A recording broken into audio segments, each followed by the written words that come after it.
எல்லா பெரிய விஷயத்துக்கும் ஒரு சின்ன விஷயம் தான் ஆரம்ப புள்ளியா அமையுது. அப்படி அமையறதுல சிலது நல்லதுல போய் முடியும், சிலது கெட்டதுல போய் முடியும். அப்படிதான் தமிழ்நாட்டுடைய தென் மாவட்டத்துல அரை நூற்றாண்டுக்கு முன்னாடி நடந்த ஒரு சின்ன விஷயம் கிட்டத்தட்ட கடந்த 30-35 வருஷமா மொத்த தமிழகத்தையும் கத்தி முனையில நிக்க வச்சிருக்கு. அது உங்கள எத்தனை பேருக்கு தெரியும்னு தெரியல. ஆனா சரியா ஜனவரி 11, 2012 திண்டுக்கலுக்கு பக்கத்துல நந்தவனப்பட்டி கிராமத்துல இருக்கிற ஒரு வீட்டுல இருந்து சடனா அந்த வீட்டுல இருக்கிற ஆட்கள் வெளியில கிளம்ப ஆரம்பிச்சாங்க. அப்படி கிளம்பி போனா அவங்களுடைய முகத்துல ஒரு விதமான பதட்டமும் தெரிஞ்சிச்சு. அதுக்கான காரணம் அவங்களுடைய சொந்தக்காரங்களுடைய வீட்டுல ஏதோ ஒரு தகராறு ஒண்ணு போய்கிட்டு இருக்கு. அதை பார்க்கறதுக்காக தான் இவங்க எல்லாரும் கிளம்பி போனாங்க. ஆனா அந்த வீட்டுல இருந்த 2 பேரை தவிர.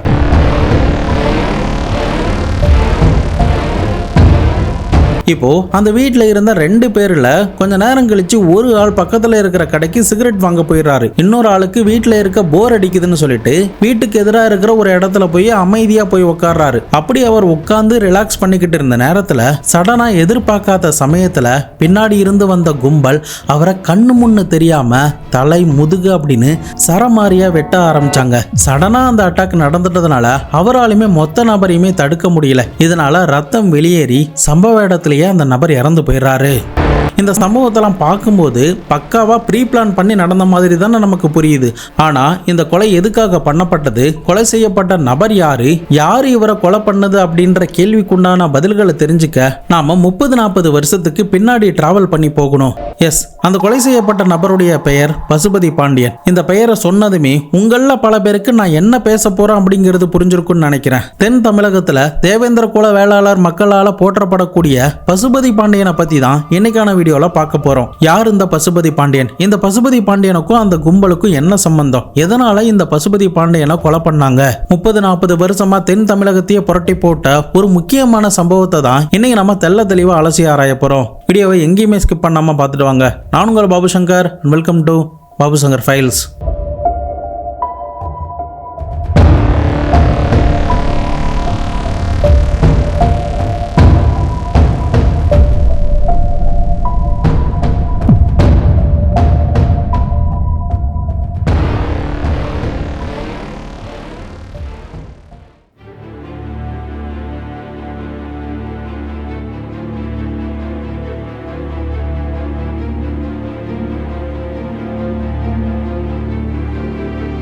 தூத்துக்குடி மாவட்டத்தில் மேல் அலங்காரத்தட்டு கிராமத்தில் பிறந்தவர் தான் இந்த பசுபதி பாண்டியன். இந்த மேல் அலங்காரத்தட்டு பேரை நம்ம எங்கேயோ கேள்விப்பட்ட மாதிரி தானே உங்களுக்கு தோணுது. நம்ம இதை பற்றி ஏற்கனவே ஒரு கேஸ் ஒன்று பண்ணியிருக்கோம்.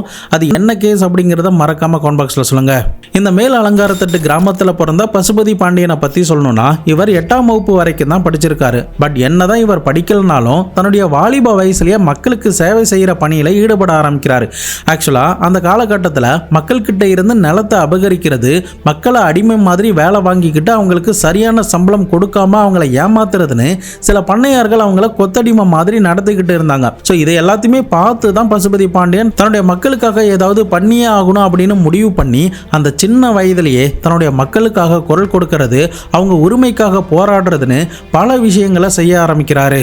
அதோட தொடக்கமாக தான் தேவேந்திர குல வேளாளர் மக்களுக்காக ஒரு அமைப்பு ஒன்று ஸ்டார்ட் பண்ணி அவங்களுக்கு எதிராக நடக்கக்கூடிய அநீதி துயரங்களுக்கு எதிராக குரல் கொடுக்கறத முழு நேர வேலையா இவர் பார்த்துக்கிட்டு வந்தாரு. என்னதான் அவருடைய நோக்கம் நல்லதா இருந்தாலும் இளம் கன்று பயமறியாதுன்னு சொல்லுவாங்கல்ல, அப்படி பின்னாடி நடக்க போற விபரீதம் எதுவுமே தெரியாம எல்லாத்துக்குமே முன்னாடி நின்று பஞ்சாயத்து பண்ண ஆரம்பிச்சாரு. முக்கியமா பண்ணையார்கள் கூட ஏற்பட்ட அந்த ஒரு பஞ்சாயத்து தான். அந்த டைம்ல தூத்துக்குடி மாவட்டத்தில் இருக்கிற புல்வாடி அப்படின்ற கடற்கரை கிராமம், ஆக்சுவலா இந்த கிராமத்தை புல்வாடின்னு கூட சில பேர் சொல்லுவாங்க. இந்த புல்வாடி கிராமத்துல உப்பளம் வச்சிருந்த சிவசுப்பிரமணிய பண்ணையார் மற்றும் அவருடைய மகனான அசுபதி பண்ணையார்னு இவங்க 2 பேருமே அந்த ஊர்ல இருக்கிற மக்கள் அவங்களுடைய உப்பளம் பக்கத்துல இருக்கிற வழியை பயன்படுத்தக்கூடாதுன்னு தடை விதிக்கிறாங்க. பட் இந்த உப்பளம் வழியா இருக்கிற பாதையில போனாதான் அந்த ஊர் மக்கள் பக்கத்துல இருக்கிற சந்தைக்கு பொருள் வாங்க போக முடியும். அப்படி இல்லைன்னா கிட்டத்தட்ட 4-5 கிலோமீட்டர் அவங்க ஊரை சுத்தி தான் போகிற மாதிரி இருக்கும். இருக்கும். ஏன் இப்படி இந்த வழியை எங்களை யூஸ் பண்ணக்கூடாதுன்னு சொல்றீங்க, என்ன காரணம் அப்படின்னா அந்த ஊர் மக்கள் பண்ணையார்கள் கிட்ட போய் கேட்குறாங்க. அப்போ அந்த பண்ணையார்கள் பக்கத்தில் உப்பளம் வச்சிருந்த ராஜகோபால்ன்ற நபர் கூட வாய்க்கால் தகராறு வர்றதுனாலையும் அங்கே உப்பளத்தில் வேலை பார்க்குற மக்கள் சம்பளம் பத்தலை அப்படின்னு பிரச்சனை பண்ணுறதுனாலையும் நாங்கள் இந்த வழியை விடலை அப்படின்னு சொல்லியிருந்திருக்காங்க.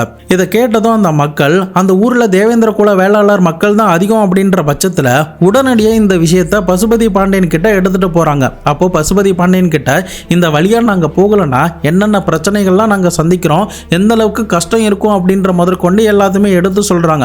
இதனால பசுபதி பாண்டியனுமே உடனடியா பண்ணையார்கள் கிட்ட வந்து ஏன் இந்த மாதிரி பண்றீங்க, அவங்கள இந்த வழியை பயன்படுத்துவதற்கு உதவி பண்ணுங்க அப்படின்ற மாதிரி கேட்டிருந்திருக்காரு. ஆனா அந்த நேரத்தில் பண்ணையார்கள் அவங்களுடைய ஜாதி பெயரை சொல்லி தரக்குறைவா திட்டி இருந்திருக்காங்க. ஆனா அந்த நேரத்தில் அவங்களால எதுவும் பண்ண முடியாம அங்கிருந்து கடந்து போறாங்க. ஆனா பசுபதி பாண்டியனுடைய மனசுல மட்டும் ஒரு தீராத ஒரு காயம் அந்த நேரத்தில் ஏற்படுத்துச்சு.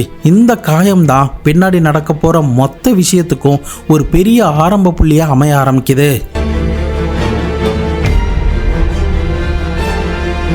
இப்படியே எந்த பிரச்சனையுமே இல்லாமல் நாட்கள் அதுக்கப்புறம் நகர ஆரம்பிச்சுது. அப்போதான் சரியா ஆகஸ்ட் 31, 1990 சிலுவைப்பட்டியை சேர்ந்த மைக்கேல் அப்படின்றவர் தேவேந்திர குல வேளாளர் மக்கள் கிட்ட வேலையை வாங்கிக்கிட்டு பணம் தராம அவங்கள தரைக்குறைவா பேசியிருந்திருக்காரு. இதை பத்தி அந்த சமூகத்து மக்கள் பசுபதி பாண்டியன் கிட்ட வந்து சொல்லும்போது உடனடியாக சிலுவைப்பட்டி மைக்கேல் கிட்ட இதை பத்தி கேட்க ஆரம்பிக்கும் போது அவங்களுக்குள்ள பயங்கரமான ஒரு வாக்குவாதம் ஏற்பட்டு அது பசுபதி பாண்டியனை மைக்கேலை கொலை பண்ற அளவுக்கு மாத்தி இருந்திருக்கு. ஸோ இந்த காரணத்துக்காக அவர் நீதிமன்றம் ஹியரிங் போன்ற விஷயங்கள்ல ஈடுபட்டுக்கிட்டு இருந்த அந்த நேரத்தில் சரியா டிசம்பர் 25, 1990 அதாவது அதே வருஷத்துல கிருஷ்ணராஜபுரமை சேர்ந்த அந்தோணி என்றவரையும் இந்த பசுபதி பாண்டியன் கொலை பண்றாரு. அதுக்கான காரணம் இதுக்கு முன்னாடி பார்த்தா அதே காரணம் தான்.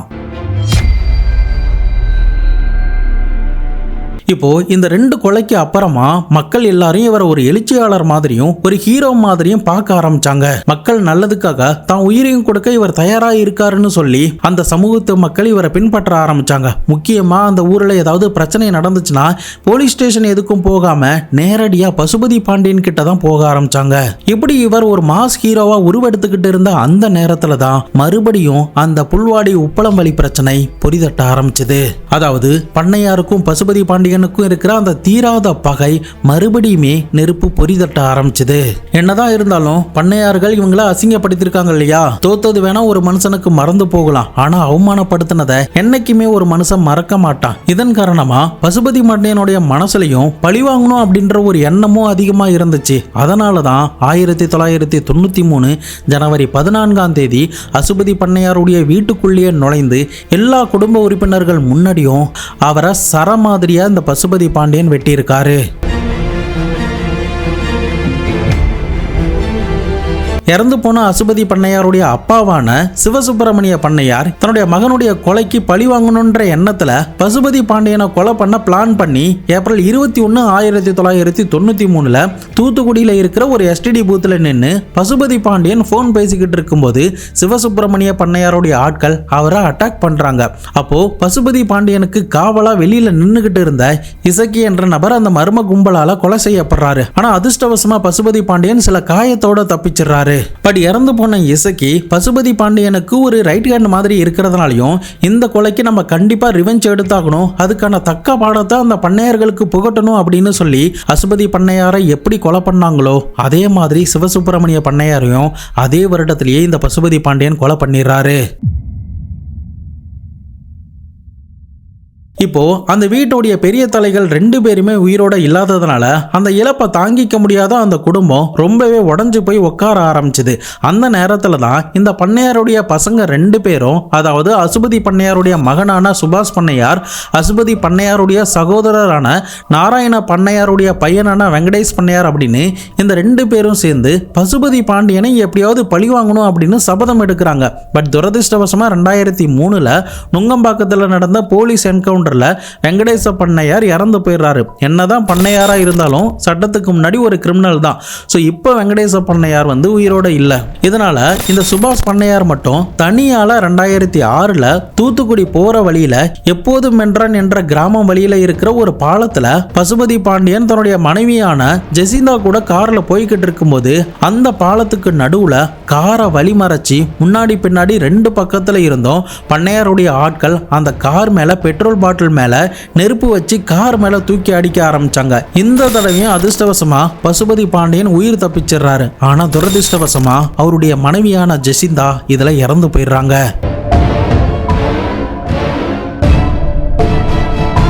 இதனால மனசளவுல உடைஞ்சு போன பசுபதி பாண்டியனுக்கு அந்த ஊர் மக்களும் போலீஸும் ஆறுதல் சொல்லி, இதுக்கு மேல நீங்க இங்க இருந்தீங்கன்னா பல பிரச்சனைகள் இன்னும் அதிகரிச்சுக்கிட்டே போகும், அதனால இந்த ஊர்ல இருக்க வேண்டாம், நீங்க கிளம்பி போயிடுங்க அப்படின்னு சொல்றாங்க. இப்போ அவருடைய மனைவி இறந்து போயிட்டதுனால தனக்கு அப்புறம் தன்னுடைய பொண்ணுக்கும் பையனுக்கும் யாரும் பாதுகாப்புக்கு இல்லை அப்படின்னு சொல்லிட்டு இந்த பிரச்சனைகள்லாம் வேண்டாம் அப்படின்னு சொல்லி திண்டுக்கல்ல போய் செட்டில் ஆயிருந்திருக்காரு. அங்க போனதுக்கு அப்புறம் அடிதடியில எதுவும் இறங்காம பாட்டாளி மக்கள் கட்சியில போய் சேர்ந்திருக்காரு. அதுல இருந்து சில வருடங்கள் பாட்டாளி மக்கள் கட்சியில இருந்து பிரிஞ்சு வேற கட்சியில சேர ஆரம்பிச்சாரு. பட் இந்த கட்சி அந்த கட்சின்னு இருக்கிறத விட நம்முடைய மக்களுக்காக ஒரு கட்சி ஆரம்பிச்சா தன் சமூக மக்கள் முன்னேற்றத்தை நோக்கி போவாங்க அப்படின்னு யோசிச்சு தனியா அவருக்குன்னு ஒரு கட்சி ஆரம்பிக்கிறாரு. 2011 திருநெல்வேலி சட்டமன்ற எலெக்ஷன்ல கூட நின்றுருக்காரு. ஆனா டெபாசிட் காலியாகிற அளவுக்கு தோத்து போயிருந்திருக்காரு. என்னதான் நம்முடைய மக்களுக்கு நல்லது செய்ய நினைச்சாலும் மக்கள் நமக்கு ஒரு வாய்ப்பு கொடுக்கலையே அப்படின்ற ஒரு எண்ணத்துல இனிமே அரசியல் வேணாம் அப்படின்னு முடிவு பண்ணி அரசியலை விட்டு வெளியில வராரு. என்னதான் அவர் அரசியலை விட்டு வெளியில வந்தாலும் தன்னுடைய சமூக மக்களுக்கு செய்யக்கூடிய நல்லதுகளை எதுவுமே நிறுத்தல. தொடர்ந்து அவர் அதை பண்ணிக்கிட்டே தான் இருந்தாரு. இது ஒரு பக்கம் இருக்கா, இன்னொரு பக்கம் அவர் கூட எப்போதுமே 10-20 ஆட்கள் இருந்துகிட்டே தான் இருப்பாங்க. இப்ப அரசியலையும் தோத்துட்டாரு, பிரச்சனைக்கு எதுவும் போறதில்ல, எல்லாமே ஸ்மூத்தா தானே போகுது. அப்புறம் யார் அவரை கொலை பண்ணது அப்படின்னு தானே யோசிக்கிறீங்க. அது வேற யாரும் இல்ல, வெங்கடேஷ் பண்ணையாருடைய சித்தப்பா பையனான இந்த சுபாஷ் பண்ணையார் தான். 2006 சுபாஷ் பண்ணையார் தான் பசுபதி பாண்டியனை கொலை பண்ண ட்ரை பண்ணி அந்த முயற்சி தோற்று போனதுனால எப்படியாவது அடுத்த முயற்சியில் வெற்றி அடையணும் அப்படின்னு முடிவு பண்ணி 2006 இருந்து 2012 வரைக்கும் 6 வருஷம் வெயிட் பண்ணி பக்காவா ஸ்கெட்ச் போட்டு அவரை தூக்கி இருந்திருக்காங்க. இது எந்த அளவுக்குன்னா ஒரு சினிமா படத்தையே மிஞ்சுற அளவுக்கு பக்காவா ப்ரீ பிளான் பண்ணி ஸ்கெட்ச் போட்டிருக்காங்க. ஒரு எக்ஸாம்பிளுக்கு சொல்லணும்னா சுபாஷோடைய ஒரு ஆள் நந்தவனப்பட்டி கிராமத்துல இருந்து வெளியில வர வழியில ஒரு சைக்கிள் பஞ்சர் கடையை வச்சு 3 வருஷமா நடத்திக்கிட்டு வந்திருக்காரு. அந்த 3 வருஷத்துலயும் பசுபதி பாண்டியன் எங்க போறாரு, எங்க வராரு, எந்த டைமிங்ல அவர் தனியா வராரு, எந்த டைமிங்ல அவர் கூட ஆட்கள் இருக்காங்க, எந்த நேரத்தில் போனா அட்டாக் பண்ண முடியும் அப்படிங்கிறத 3 வருஷம் ஒருத்தர் சைக்கிள் கடை வச்சு வேவு பார்த்து இருந்திருக்காரு. அப்போ எந்த அளவுக்கு ப்ரீ பிளான் பண்ணி பக்காவா ஸ்கெட்ச் போட்டிருப்பாங்கன்னு யோசிச்சு பாருங்க. அப்படி நோட்டம் பார்த்ததுல அவர் எங்கேயுமே அதிகமா வெளியே போறது இல்லை. அண்ட் எப்பவுமே சுத்தி ஆட்கள் இருக்காங்கன்னு சுபாஷ் கிட்ட சொல்லியிருக்காரு. அது கூடவே அவரை கொலை பண்ணணும்னா அவர் வாக்கிங் போறதுக்கு வெளியில வருவாரு, அந்த டைம்ல தான் அவரை கொலை பண்ண முடியும் அப்படின்ற தகவலையுமே சேர்த்து சொல்லி இருந்திருக்காரு. இதனால இப்போ அதுக்கு தகுந்த மாதிரி பிளான் பண்ணி சரியா 2012 ஜனவரி மாசத்துல இந்த நந்தவனப்பட்டி கிராமத்துக்குள்ள சைக்கிள்ல சுபாஷ் பண்ணையாருடைய ஆட்கள் மொத்தம் 18 பேர் என்ட்ரி ஆகுறாங்க. ஏன் சைக்கிள்னு தானே யூஸ் பண்றீங்க, திடீர்னு கிராமத்துல கார்ல வந்து இறங்கினாலோ கண்டிப்பா எல்லாருக்கும் ஏதோ ஒரு சந்தேகம் வரும்.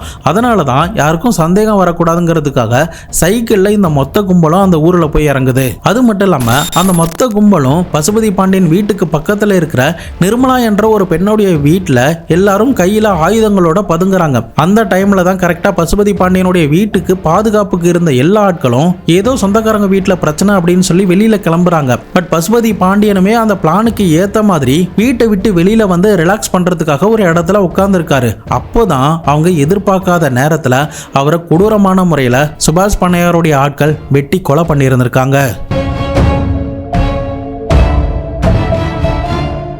இப்போ ரெண்டு தரப்புலையுமே பெரிய பெரிய தலைகள் விழுந்துட்டதுனால இதுக்கப்புறம் எந்த பிரச்சனையுமே இல்லை அப்படின்னு நினைக்கும் போதுதான் மறுபடியுமே பசுபதி பாண்டியனுடைய ஆட்கள் கோர்ட்ல இருந்து திரும்ப ஜெயிலுக்கு போன அந்த 11 பேருடைய வாகனத்தை மறைச்சி அவங்க எல்லாருமே அட்டாக் பண்ணி இருந்திருக்காங்க. அது மட்டும் இல்லாம அடுத்தடுத்த வருஷங்கள்ல பசுபதி பாண்டியனுடைய கொலையில சம்பந்தப்பட்ட பல ஆட்களை ஒருத்தரை கொலை பண்ணிக்கிட்டே வராங்க.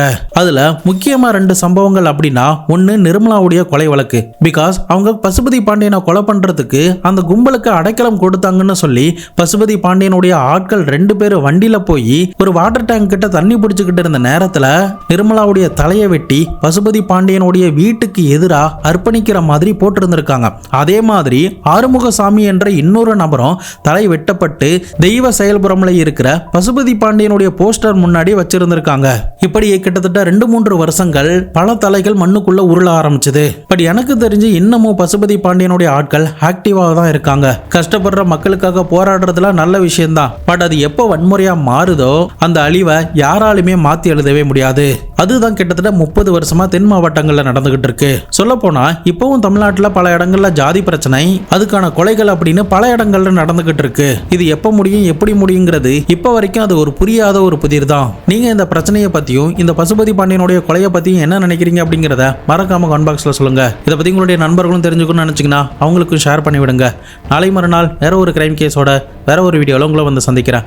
அது வரைக்கும் உங்களிடமிருந்து விடைபெறுவது உங்கள் பாபு சங்கர்.